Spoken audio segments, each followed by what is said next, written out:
நடிச்சு இசை நிகழ்ச்சியில் தொடரும் நகைச்சுவையாக அப்படின்னா எதை சொல்லணும்?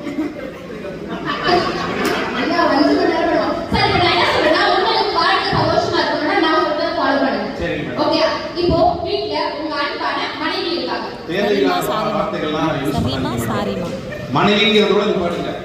அன்புக்கு கூட எங்களுக்கு தெரியுமா? கடவுளே மனைவியோட பாட்டுக்கம்மா. சரி, ஒரு அதிர்ஷ்டசாலியான wife. she is very lucky fellow. Yeah, I know. ஆமா, நான் இங்க வெளியில உட்கார்ந்திருக்கேன், ஏசி போட்டு நேரா தூங்கிட்டு இருப்பேன். இதான் நேரம். Okay wife. உங்களுக்கு சூப்பரா ஒரு டீ போட்டு குடுக்குறா. சரி. ஓகே. அப்படி போட்டு குடுக்குற டீல ஒரு தெரியாதமா ஒரு ரெண்டு டீ விழுந்துச்சு. அவ தெரிஞ்சே போடக்கூடிய ஆளு தான். மேல சொல்லுங்க. அத ஜவனி